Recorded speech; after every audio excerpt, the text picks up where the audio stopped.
गोविंद शिल्प घेऊन येत आहे एकूण 80 ट्विन बंगलोचा भव्य दिव्य पंढरपुरातील एकमेव प्रकल्प। आमच्या प्रकल्पाची वैशिष्ट्ये मनाला शांती देणारं महादेवाचं मंदिर, मुख्य रस्ता सुमारे 30 फुटांचा, अंतर्गत रस्ता सुमारे 20 फुटांचा, ग्रामपंचायत योजनेचा प्रत्येक बंगलोजला स्वतंत्र नळ, सांडपाण्याची सुरक्षित विल्हेवाट, सर्व टाइल्स ग्लॉसी आणि नामांकित कंपनीच्या, सर्व स्टेअर, खिडक्या, चौकटी सुपर ब्लॅक ग्रेनाइट, दोन्ही अटॅच बाथरूम पूर्णपणे टाइल्स, पंतप्रधान हर घर नल योजना पूर्णत्वाकडे, bathroom, basin, kitchen, CP fittings हे जगवार कंपनीचे, स्टील वर्क पूर्णपणे जिंदाल कंपनीचे, 1000 लिटर पाण्याची टाकी, 150 लिटर सोलर वॉटर हीटर सोबत वॉटर प्युरिफायर, प्रत्येक बंगलोजला स्वतंत्र पार्किंग, दर्शनीय भाग पूर्णपणे डॅटो टाइल्स, टाटा प्रवेश कंपनीचे आकर्षक भक्कम दरवाजा, फुटी उंचीचे सुरक्षित कंपाऊंड। मग विचार काय करताय? गोविंद शिल्प, पत्ता गट नंबर 95, हॉटेल अंगण शेजारी, टाकळी रोड, पंढरपूर। ताज्या घडामोडी पाहण्यासाठी PVN म्हणजेच पंढरी वार्ता न्यूज या चॅनलला सबस्क्राईब करा।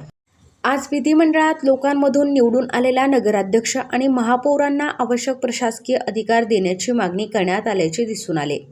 लोकप्रतिनिधींना जबाबदारी दिली जाते, मात्र त्यानुसार अधिकार मिळत नसल्याने स्थानिक स्वराज्य संस्थांमधील निर्णय प्रक्रियेवर परिणाम होत असल्याचे आमदार सत्यजित तांबे यांनी सभागृहाच्या निदर्शनास आणून दिले। नगरपालिका आणि महानगरपालिकांमध्ये प्रशासनावर प्रभावी नियंत्रण राहण्यासाठी मुख्याधिकारी व आयुक्तांच्या कामकाजाबाबत लोकप्रतिनिधींना अधिक अधिकार देण्याची गरज आहे। लोकांमधून निवडून आलेल्या नेतृत्वाला प्रभावीपणे काम करता यावे यासाठी शासनाने ठोस निर्णय घ्यावा अशी मागणी यावेळी करण्यात आली।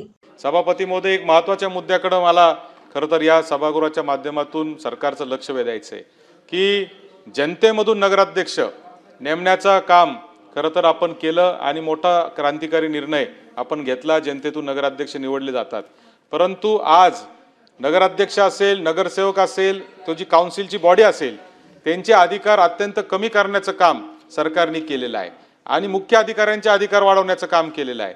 आज त्या मुख्य अधिकाऱ्यांचा जो CR आहे तो सुद्धा लिहिण्याचा अधिकार नगराध्यक्षांना नाही आणि त्याच्यामुळे कोणताही मुख्य अधिकारी जो आहे तो नगराध्यक्ष किंवा त्या नगरसेवकांच्या काउन्सिलचं ऐकत नाही, ही वस्तुस्थिती आहे।